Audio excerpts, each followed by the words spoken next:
All right. Welcome, folks, to what we are now doing on Sunday nights. We are doing the live streams on Sunday nights for the foreseeable future because that just works better for me so far. We'll see what I do when it's time to be traveling to festivals and stuff. We'll figure all that out when the time comes. But for now, Sunday nights are where it's at. Got the opportunity recently to be able to train Friday nights in jiu-jitsu.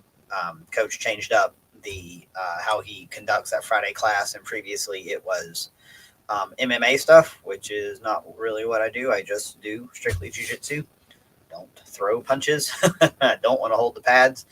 So, but he changed that up. So Fridays are now a independent study review, check in with him, that kind of thing. So that gives me another day of the week to get some time in on the mats, which is Lord knows I need it because I'm not real good at it. But this is not the jiu-jitsu live stream. It's just something that I do because I need some kind of challenge and activity that has nothing to do with anything else in my life, and that's what it is.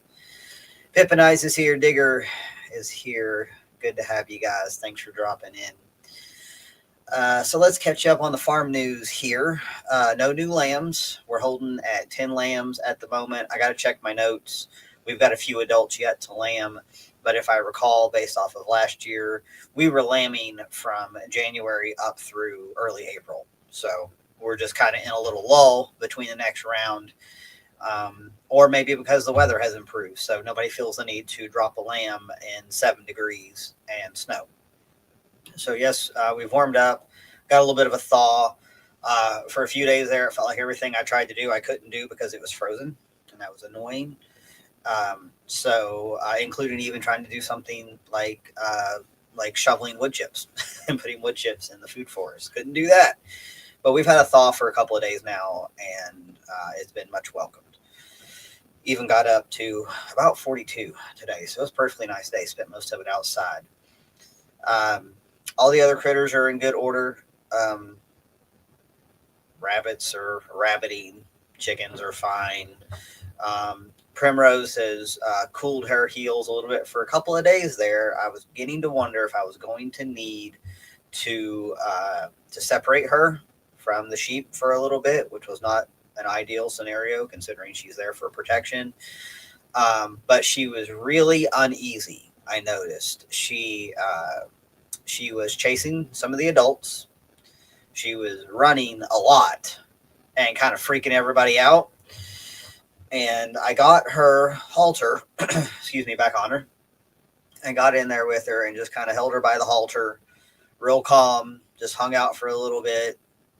And, I don't know if she understands English or not, but I was basically indicating, hey, you got to chill out. I made sure, like, she had everything she needed. She wasn't short on food. Water was fine. Mineral was fine. I checked her hooves. I couldn't find anything, that was causing her to be uncomfortable. And I think it was just a sudden, it seemed to kick off when there was a lot of activity and a lot of lambs calling back and forth. It's very noisy over there right now. And I think maybe it was just startling to her for a little bit. But that was several days ago, and she's been fine since. I haven't noticed any issues. So I'm just kind of keeping an eye on things. But she's doing all right. You guys let me know if you can hear me okay, because I'm kind of back far from the mic because I don't feel like being all hunched over right now. My back's kind of mad at me. So Prim's in good order. Last night, Angel and I were chatting after dinner, and I don't recall exactly how I got to this particular topic, but I was talking about, I have no idea. I don't recall. But what it came down to was I wanted to move the generator. The generator for a few years now has sat on the west end of the house, about 10, 15 feet away. from the end of the cabin. And all right, thanks guys. You can hear me. And I had, it's in a little shelter that I built from pallets with a clear roof and everything, so it's not, getting beat up by the weather. It's loud. It's one of the big Predator generators. It's not one of the inverter generators. It's a freaking monster. And, when we run it, it's loud. And the room that it's loud next to is the living room / kitchen. So I had started talking about, man, that thing's loud. I'd really like to move it. I'm a little bit restricted in how far I can move it away. I want to keep it in a shelter and everything. And we got to talking about it. And we're like, well, why don't we just put it over here in the high tunnel, which is just here on, on the west side of the shop. And I thought about it and I was like, well, yes, it'll be under cover. It will be, it's certainly further away from the house. The power line will reach, the power cable will reach. So that turned into all the other odds and ends that were in that shelter with the generator. I keep extra propane. I keep a couple of gas cans in there. I keep stuff like that in there. All of that came out. Things got relocated to the high tunnel. And then I took all the tools that I don't use very often. So things like the chipper and the tiller and a couple of push mowers, and all that went to the other shelter. And it's so much better. And it was just, I kind of tend to do this time of year. I start rearranging stuff, I start going through things, getting rid of junk, that sort of thing. And man, that was a good call. And I started the generator earlier, went inside the house, and with the door shut, I could hardly hear it. So that's success in rearranging. So I do actually have something pretty cool to talk about here. So all of this is like in the works, not I don't have like exact details tied down, but it's in the works and it's going to come along, and I'm very, very excited about this. So I have been in conversation with Wynn Miller. Wynn Miller is the daughter of Alex Miller, who runs Lick Skillet Farm in Newmarket, Tennessee. For local people, Lick Skillet Farm is a pretty well-known farm. It's a century farm. They've been operating for over 100 years. They're a regenerative farm. And I've been out there a number of times for their classes, their, open houses. We had Permaculture Convergence 2023 over there. Great folks, great, meat products. They do pasture chickens, everything's regenerative. They run sheep out there as well as the cattle, as well as a pig operation. So, but Wynn's her thing is agroforestry / silvopasture. And she, her full-time work is actually with a nonprofit, Appalachian Sustainable Development. And their thing is essentially, among other things, but for my needs, facilitating the distribution of grant money to small farms and small operations to implement agroforestry practices. Now, this is something that I have been doing in a very, low cost capacity. In other words, removing non-beneficial, in this case, mostly like shrubs, some trees, but mostly, bush honeysuckle, privet, crap like that, removing that and replacing with, species that are native, that are appropriate, that can be part of a forage program for the sheep, ones that will be protected, that will eventually provide shade. So Wynn's job is coordinating with individual farmers and producers to implement these systems and to help them obtain the grant funding to implement these systems. I've been doing this for free. I've been doing this as just a labor of love as part of developing out this farm and this homestead. And I haven't gone down the road of obtaining grant money, frankly, because as you guys well know, I don't want to have anything to do with the government. I don't want to deal with bureaucracy. I just don't. Well, now that I've got Wynn to hold my hand and talk me through this whole process, that's going to happen. That's going to happen. She managed to change my mind, and she put forth a very, compelling bit of reasoning And, when you look at it from the angle of this is a way of getting a return on money that has already been taken from me that I didn't want to give away to the government. And apparently, the outgoing administration earmarked some crazy amount of money, like across, multiple states, not just here in East Tennessee. But even once it was distributed out, it was, not chump change, as I understand it. So, Wynn and I are going to be working together on that this year.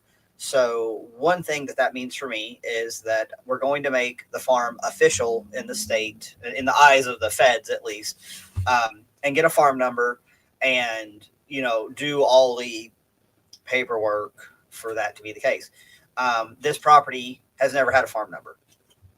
I think when my great grandfather was still alive and he was running cows over here, I think it was considered part of his farm, because your farm number apparently is not tied exactly to certain boundary or property lines. So you can have a farm number that corresponds to multiple parcels that may not even necessarily be adjoining, if I understand all this correctly. But, he's been gone since 1993.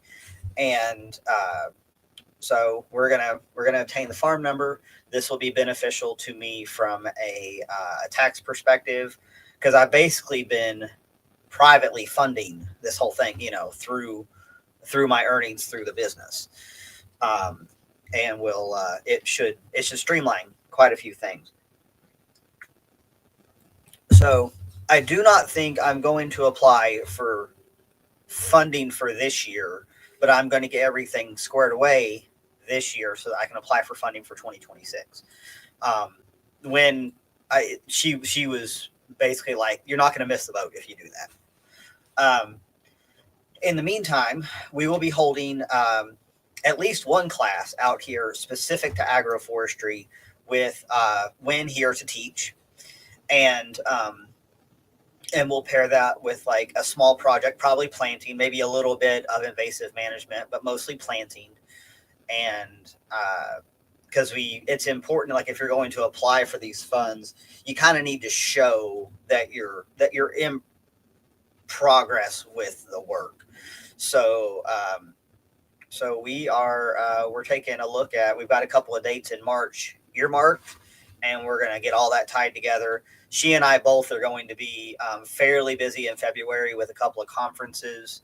So we're working on kind of getting all this wrapped up in early February and on the calendar and being promoted through my stuff, through Appalachian Sustainable Development, all that kind of thing. So, I've always been pretty wary of whatever, asking for what seems like a handout, but in this case, guys, I mean, it's not. It's like I said, I need to get some kind of return for all the stuff that I have paid out over my years of employment. So I'll keep you guys posted on what that looks like, but we will be doing a work day in March. Pretty excited about it. And what's nice is that, Wynn is also a consultant when it comes to agroforestry, and where she's put in a ton of work is figuring out how to protect the trees when the livestock are in with the trees. Because in her case, like, they couldn't just take multiple acres out of grazing rotation because of the trees. So she had to find a way to protect the trees. And essentially it involves protective tree tubes and electric polywire that goes to like the top of the tree tube. I can't doing a bad job of explaining this. I think she's actually shown this in a couple of videos if you look her up. But basically where she had to observe in her case where the cattle would get after the tree, would try to strip the bark, or try to, they'll try to grab a leaf and they'll pull a branch down and they'll break a branch off. Because we're talking like trees that are real little, not much beyond saplings. And she's figured that out. So the means to protect these trees. Like I don't have to figure that out. Somebody already knows. Um, and I'm just, this has been a big part. I'm very excited about it because getting the invasive stuff managed and appropriate species reintroduced has been a huge need of mine for taking care of this property going forward. So yeah, I'll keep you posted. We had she actually came out here earlier in the week. We walked around the farm. I kind of showed her my systems, showed her my way of doing things.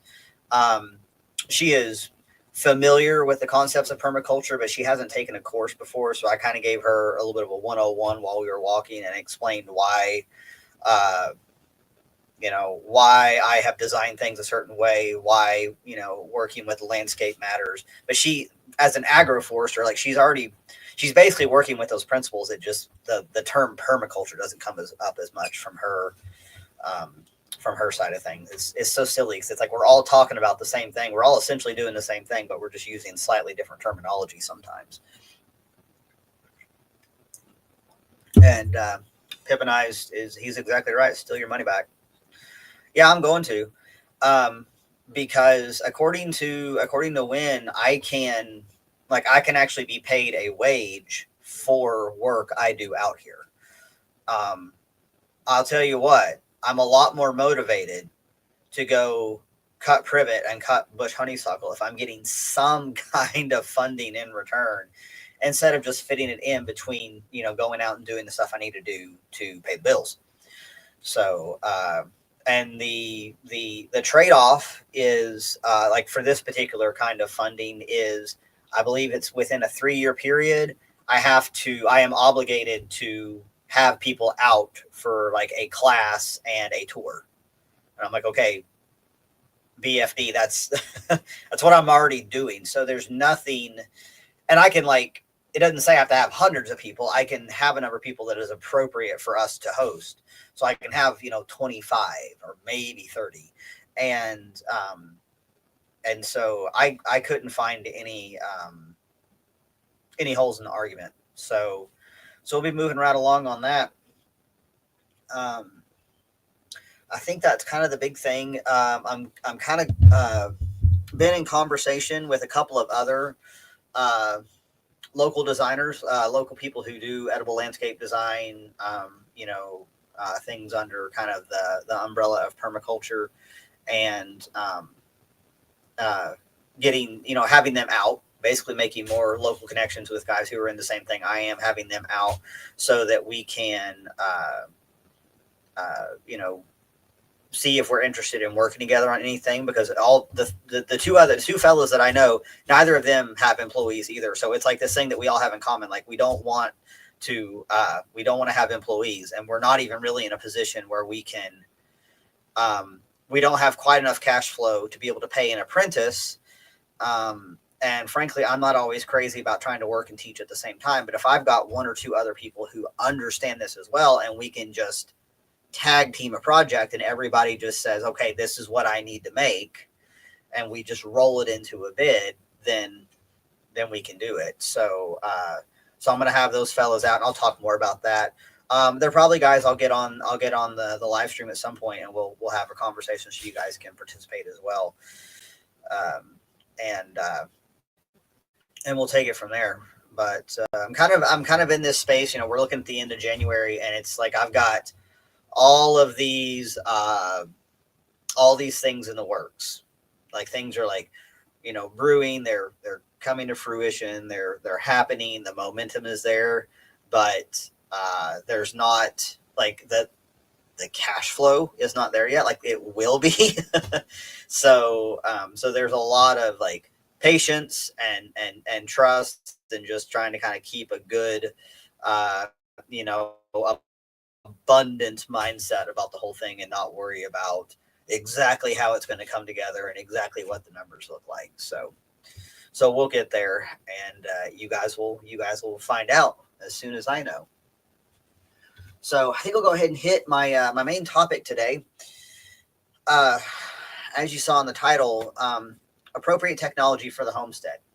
Appropriate technology is a term that was that titled a movement that kind of came out of the mid 70s and kind of lasted until like the earliest to mid 80s. And it was the concept that we don't always need the newest and the most technologically advanced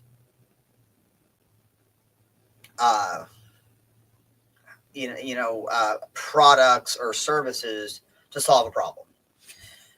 And so appropriate technology meant kind of the descriptor for that was that anything, it could be considered appropriate tech if it could be built, operated, and maintained by an individual, a group of individuals, or a small community. And you didn't need to have expertise or a lot of outside help. So to make it real simple, in this era, if it involves a microchip, it's probably not appropriate technology. Now, there's a little bit of leeway with that now with, the access to information we have that is so different than when this movement was initially happening. There's people now that they can, like, I can go down the road and probably get my phone fixed if I wanted to at one of the shops. Or there's, if I have a problem with my computer, there's tech folks that can fix it, but I certainly can't. And I'm probably not going to take the time to figure it out myself. So I would say that means I'm going to expert help. So the other rules for this, the components used for the technology, it was better if it was renewable or if it had been, reclaimed, recycled, and was basically that it did not generate trash. So essentially, you were closing the loop by, if you were working with, say, we'll use the example of heating your water using a compost system, using like a dug-in compost pit that you lay water line through. Like, you can scrap and salvage water line quite a bit. You can make compost from what's right on your property, and you can. You're not going to have really any waste product from that. It's a closed loop. So that was kind of like the general rule with that. And then the technology needed to be locally and culturally appropriate. So you wouldn't try to grow a tree that's native to South America to try to fix a problem in East Tennessee. Although that happens now with the amount of, how invasive species have spread. But again, we're kind of talking about this, something that came out of the 70s and 80s. So a hyper appropriate technology here for post firewood, building trellises and stuff would be locust, because I have it in abundance. It readily regrows, even if I coppice it. And it's, so it's a renewable resource, and there really is no waste product by doing that. And then finally, the technology needed to be low cost and affordable. So in this day and age, if you are ordering a bunch of stuff off of Amazon, we're probably not going to call that appropriate tech. So appropriate tech comes from, your junk pile, the junkyard, accessing the waste stream. Always, that's always like the number one kind of go to. Like, can I convert something? Can I pull this out of a waste stream instead? So that's kind of the overarching concept of what appropriate technology is and means. Relevant then, still relevant now. This stuff was written about all over the place, and I've got a few books, more than a few books actually, and a lot of Mother Earth news catalog or magazines. That's the word I want. Many years ago, I got on a kick to try to get a hold of as much of the appropriate tech publications at the time.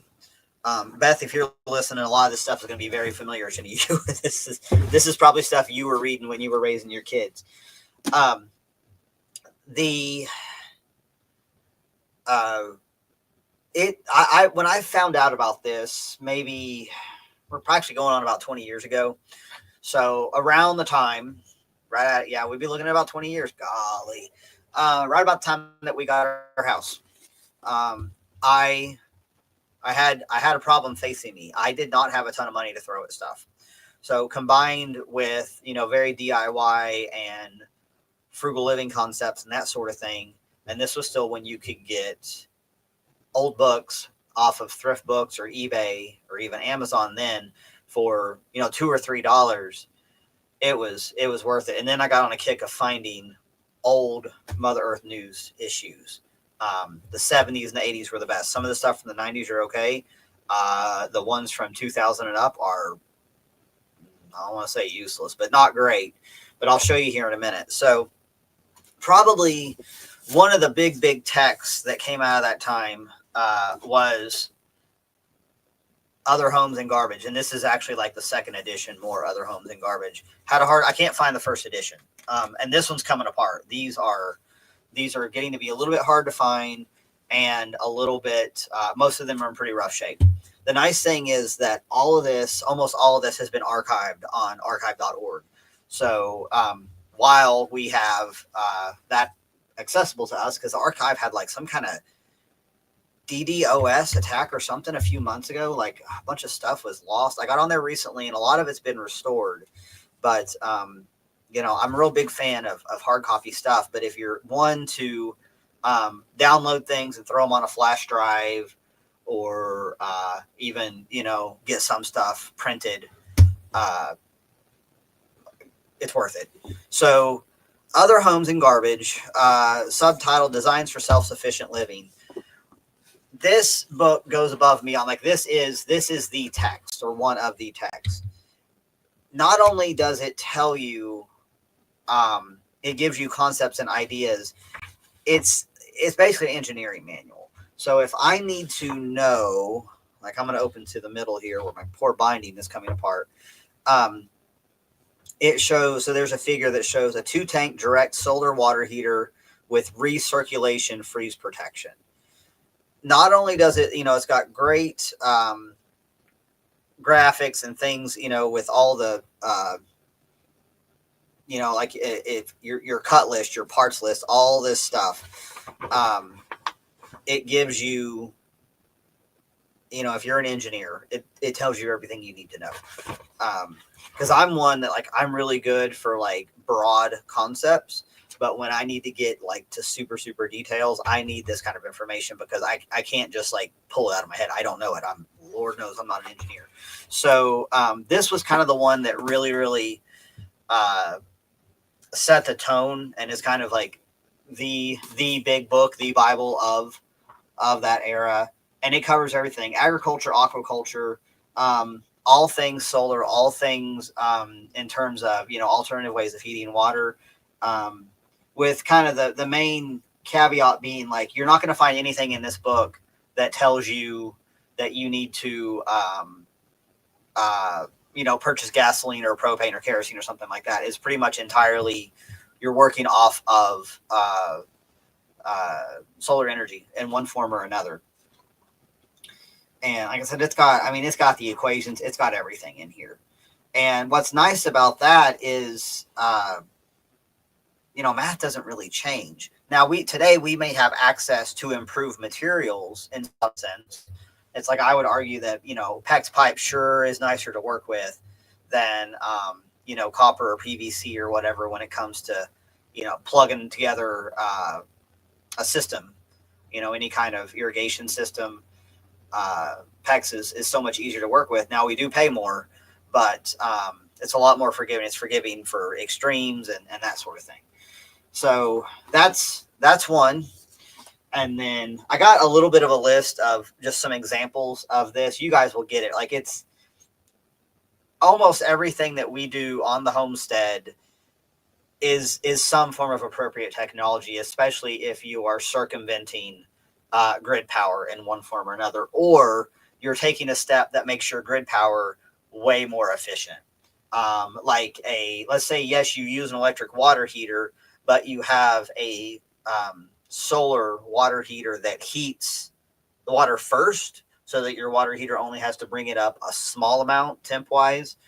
So that's an example of kind of a little bit of appropriate tech to ease off on your electric or gas bill.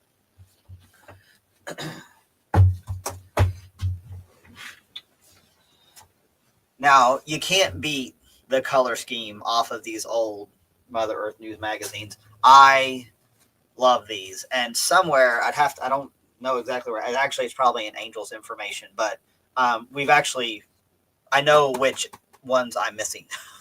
And every now and then I'll get on eBay and I'll start looking around to see if I can start filling in some gaps, because I know you can get them, like these days you can get the whole archive on a thumb drive or a CD or whatever, but I'm a print guy.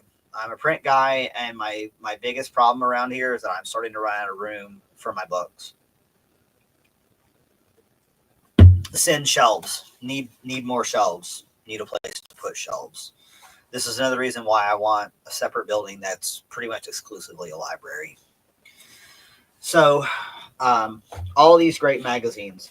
These, especially the ones, this is from number 50, so we would have been in the 70s still. Tells you how to build a sauna.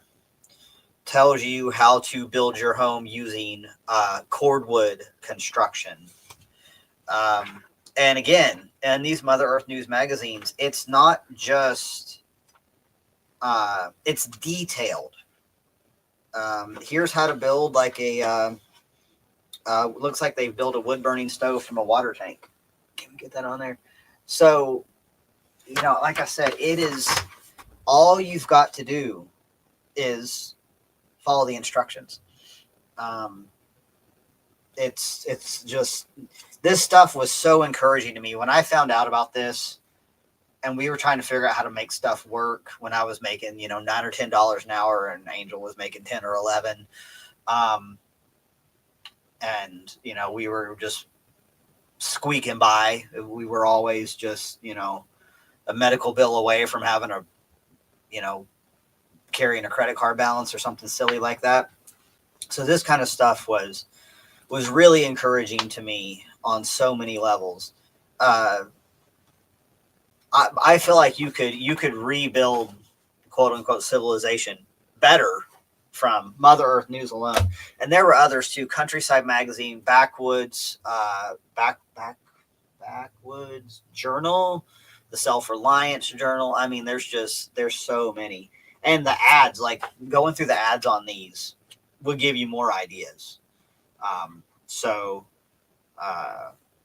How to make a birch broom by whittling it. It's just awesome. It's just absolutely awesome. So let me hit you with some examples that I think are probably the most useful even today, even with today's tech and the things that we can easily pick up off of Amazon or Vivo or wherever. So I mentioned the compost water heater. I do think about this one sometimes. I do want a way of preheating water before it comes to the propane water heater, because when we get really, really cold, obviously the ground water gets colder. That heater can only bring it up. It can only bring it up so many BTUs. So if I've got, I don't know, let's say it's 50 degree, maybe 60 degree water. I should probably like actually check the temperature on it. Let's say 60 degree water, which is pretty stinking cold. It can only bring it up so far, but if I can heat it in advance in one way or another, then I'm using less fuel. I've got hotter water coming in. And just like we do in permaculture, we're stacking those functions. So I'm making compost and I'm heating water. So something to think about. Biogas digesters are another one. So, I actually built one of these when we were in the city, because we had such a small lot. I had to pick up the dog poop. And at the time, for a while there, we had 3 dogs. So small backyard, that's a lot of dog poop. So I built I didn't have it piped to generate. Like, I had it piped where I could like hook up a tank to collect the gas and then pipe it back to the house. But I did build a digester that was partially buried in the ground. All the dog poop went in there, and basically was a closed compost system, because I did not want concentrated dog poop. Um, uh, I wanted to keep everything on site. So, because mostly because of the water, because we could flood so bad, I had it buried in such a way that it could not float away, as I found. So biogas digester was one. The Wallapini that is in progress here, that is an excellent example. So we are, using the relatively stable temperatures by digging into the earth. We are using reclaimed and recycled materials, from roofing to wall block for the walls. I don't think I'm going to have to spend much of anything. I think I've got everything here now, for that. Even the ground cover I'm going to put down is leftovers. So, and it'll be again, another closed loop system from access to a waste and excess stream. Gasifier trucks, if you guys haven't seen this before, this is a cool thing. And they actually, I'm not going to recall exactly which country, it might have been Germany in World War I, built these trucks that ran on the combustion fume. The engine combusted on the fumes of wood heat, not gasoline. And I've actually seen a guy here locally who drives one. There is a good amount of engineering involved. That's not something you want to mess up. But if you have a carbureted vehicle, you can burn wood. They usually do it in a truck because you need the bed. Burn wood, and they pipe the gas, the actual combustible fumes, to the front. I don't know the exact technology or the descriptor here, but you're literally running your truck on firewood. The breadbox water heater, this is one that I've played around here a little bit. Had some success with it, but came to discover that with the way the house is oriented and the way the water line comes into the house, I could not get ideal exposure angle to preheat water. So this was an effort to preheat water. So I built a box with a glazed roof, had a small water heater tank in it, piped water to the tank, and then the tank to the propane water heater. And the water was a little bit warmer, but the issue was in the summer or in the wintertime, we had to shut it down because I couldn't protect it from freezing. So it added complexity that I didn't want. And that's the thing about appropriate technology, is sometimes you have to determine if you're adding complexity or simplifying things. And if you're adding, that's okay. You just have to determine if that works for you or not. So, so there are ways to consider that, to kind of work around that. I think talking about heating water again, what we are discussing is a more passive way of heating water, because I still have that water tank. And we are thinking about simply placing that water tank behind the wood stove, not running a water jacket to it, not piping to the wood stove. I've looked at that too, but if water gets too hot and it's pressurized, it becomes steam, and then we got a problem. Even with, blow off valves and stuff. But if I pipe to this 40-gallon tank that I'm relatively sure will sit behind my wood stove, and it will passively heat just from the wood stove, and then also continue to radiate heat. So it's like a little more thermal mass. I am thinking about doing that, because the water heater is just on the wall adjacent to the stove. So it's all right there. So it would just be a little bit of, clipping into the pecs, running a couple of fittings, bringing it over, throwing in an elbow, taking it back to the propane heater. So we may do that. If we can make it all literally fit space-wise. I might need to end up getting a more narrow water heater. We'll have to see. I'll have to see what's out there. But since I've got it, since I've got the water heater, I already, found one in the scrapyard. And I should clarify, it's no longer in its casing. So it's not, it's just the tank. It's just the black tank. It is not in the whole, with all the insulation and everything. Took all that apart a long time ago. That was a job. Wouldn't do that again. One more option is a solar still. So you are using direct power from the sun to generate heat and steam to distill water. Distilled water is a very useful thing, and distill whatever you may need, maybe even the stuff that can also run your car. You can run your car on. If you are not wanting to run a firewood car in the summertime, perhaps you can run one on alcohol. And a guy wrote a book called Alcohol Can Be a Gas. And that is kind of the old school definitive text of distilling fuel for your vehicle. And you can do it with solar power if you don't want to have to run a either like burning propane outside on like a turkey fryer type of thing, which is what some people do. And distilling indoors, kind of a bad idea, not recommended. So those are just some ideas. The ideas are everywhere. I mean, there's dozens and dozens and dozens. Most of it centers around, solar and heat. Because heat is, for most of us, that is if you are on like an electric heat pump, that is your biggest electrical use is heating space and heating water. A lot of this comes back to retrofitting, insulation,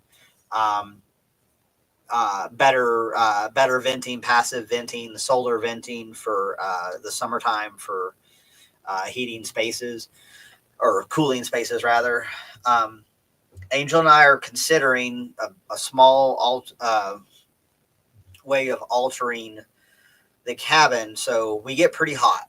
We get pretty hot in the summertime, and we don't quite generate enough energy to be able to run a mini split. Now we can run a window AC unit for a few hours late in the day to cool the bedroom down. But really, if I'm going to, what I really need, I don't need to necessarily push cold air into the house as much as I need to get hot air out. And that means better venting.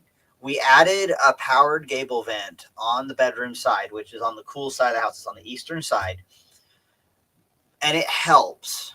But I think what we need to do is we need to add another vent on the opposite side so that we can actually move air all the way through. So right now, air only has one point of being able to escape, but there's really nothing pushing it. There's no pressure change. So we may cut in another vent under the eave, the upper eave on the west side of the house. And this is where I'm going to go back and I'm going to do my research because that is the side of the house that gets the brunt of the wind and driving rain and things like that. Don't want to cut a hole. It's going to get a bunch of rain in it. So I kind of need to see like what kind of, because my eaves are not very deep. My eaves are only maybe about a foot. So I got to think like maybe I just need to extend the eave. It might be as simple as that. So, or, just build one in, but build an extended one. So that's a thought. We need to get this house a little bit cooler. We get pretty hot, and it's hard on things. It's hard on people.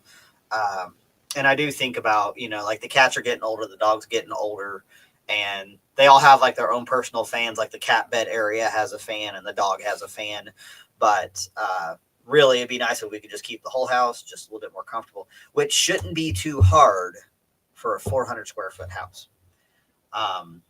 And we keep it in mind, like there is no attic. So it's just the roof is insulated, but that doesn't mean a whole lot. So, and if we can't really add an attic, and if we, if we frame and we put in a quote ceiling, that house is going to feel way too cramped and way too small. I do not want that at all. So, so I'm thinking about moving air. Moving air is a big one.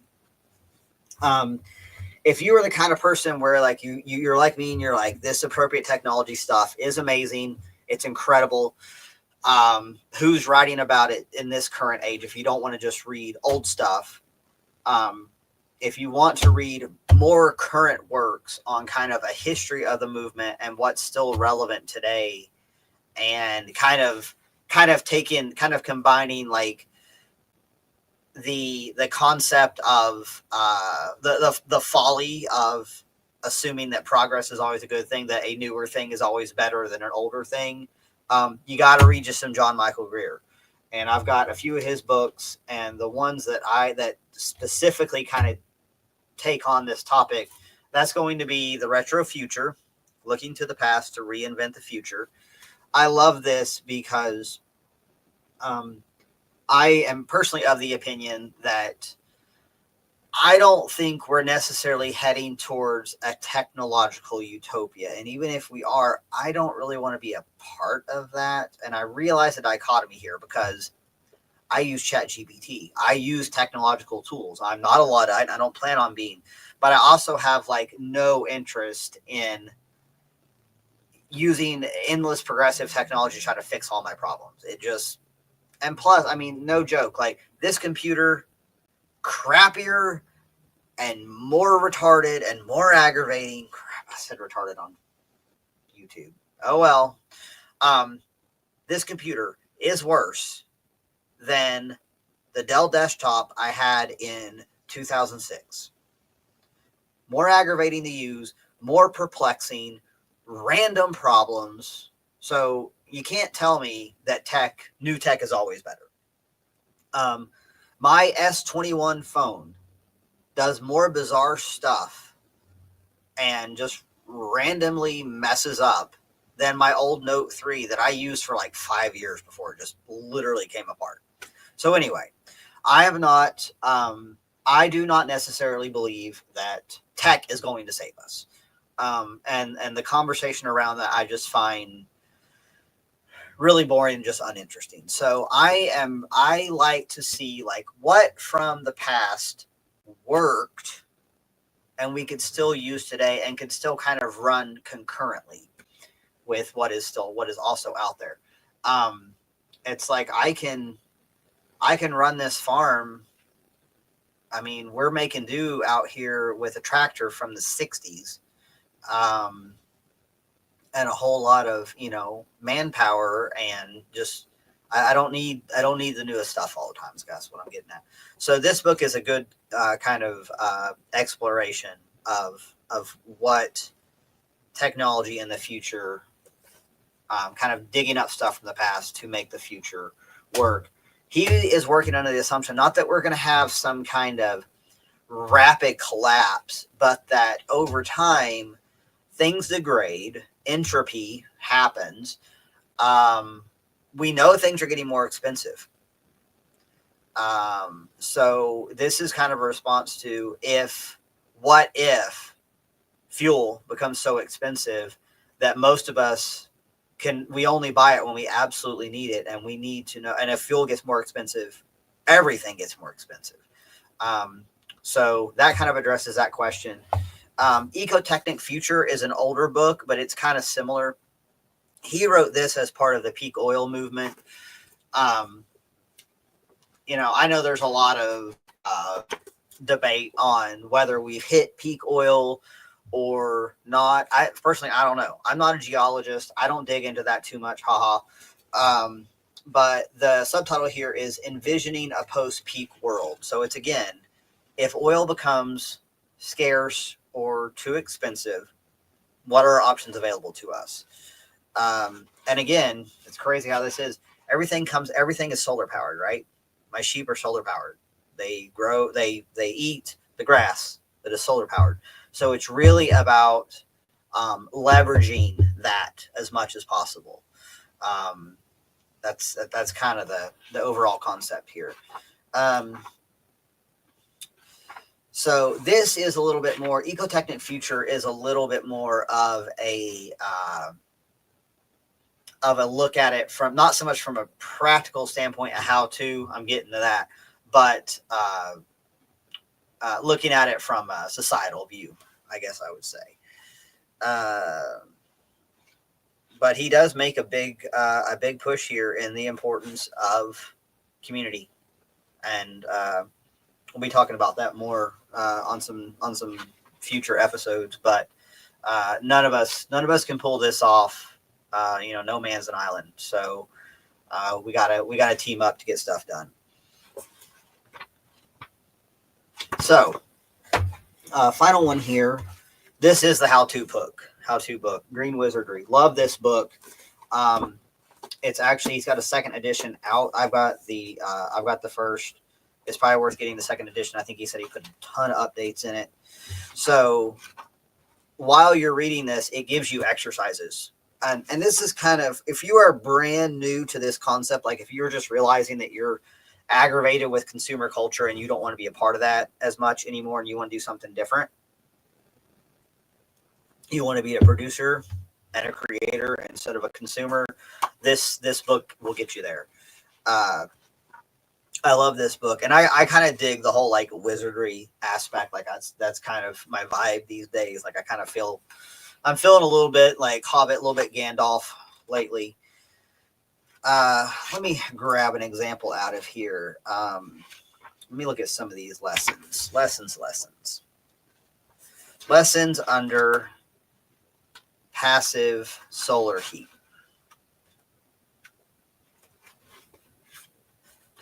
At intervals during, this is page 150, at intervals during the next convenient sunny day, go outside and see what parts of your house receive direct sunlight. Is there any place where a trome wall or an attached solar greenhouse might be convenient to install? Research those technologies using the resources for this section and any other information source you can find, and consider installing one or more of them if you can to provide at least part of your home's heat from the sun. So, back before energy was excessively, cheap, that would be very common. You had wraparound porches because that way you could, regardless of what position of the sun, you could go anywhere on the porch and be in the shade and be cooler. Southwest portions of the house usually had some kind of glazing, so that when you had your shorter sun hours, that part of the house that got that sun will be passively warmed. And of course you can, at least have your house plants in there, but even better, it'd be starting your seeds and having your, overwintering your pepper plants and things like that. So, as you can tell, I am super into this stuff, and I would probably spend more time assembling things of this nature if I had it available. I'm planning to spend the rest of the wintertime when I'm here on the farm, if nothing else, cataloging the materials I have on hand to do stuff like this. Because as I was telling earlier, I'm a bit of a, I want to say I'm a hoarder, but I do hang on to things that are useful, but I also cannot stand collecting junk, and I cannot stand clutter. So periodically I get into my storage spaces, my lofts, the high tunnel, things like that. And I find something like, oh, I forgot I had that. So, and I do like to ask myself, what could I use this for? What, function could this serve? And then with the crazy thing being, I don't always have time to dig through all of my magazines and look up like, hey, what's this for? I have actually gone onto ChatGPT, and I would say, by accessing the catalog of Mother Earth News, I have this object. So for instance, I have extra headlights from the Jeep. I upgraded the headlights. They're not that much better. Go believe it or not, they're not that much better, but whatever, I put them in. But I kept the original headlamps because they weren't busted. One had a crack in the lens. But I said, hey, I've got these headlights. What, aside from keeping them for spares, what could I use these for? And it ChatGPT brought up an article and a how-to from Mother Earth News that showed me how to make basically like an emergency work light with a hanger and everything that would run off of the cigarette lighter plug, the auxiliary port, direct, DC port on the dash of the Jeep. So, yes, I have flashlights, and yeah, I've got a hanging work light and everything, but I don't have one that would plug into the port of the Jeep. So it's like, man, so there is a nice correspondence there between modern technology and large language models and that sort of thing, and grabbing a hold of a thing that's sitting in a box that not really serving a purpose at that time. And I was like, okay, that doesn't make sense to keep them for that. Maybe I've got the space right now, but it was just a kind of a cool correspondence there. So that's what I got for you guys tonight. Thanks for hanging out. Thanks for listening to me yap about my one of the things I like to nerd out over. Sometimes I think my idea of a really good time is to have a bunch of my friends over here around the campfire with a bunch of magazines laid out and deciding like what we would like to build together. Maybe I'll bring some of these out to Toolman Tim's property when we have our Delinquent Scully work days, just to browse and just to talk about, because there's just so much. It's just so much more engaging to me than scrolling something on Pinterest or TikTok or whatever, just to flip through these books and these magazines and see what people were coming up with, and knowing that every bit of it is still relevant today. And the crazier part is that it's all still, most of the components are maybe even more accessible. So that's what I got, guys. We'll probably do it again. We'll do it again in a week. Don't know what we're going to talk about yet. We'll think about this week and come up with a cool topic. But for now, starting to get a little bit chilly. I think dinner's ready, so I'm going to head on inside. And you guys have a great week. We will talk to you next time.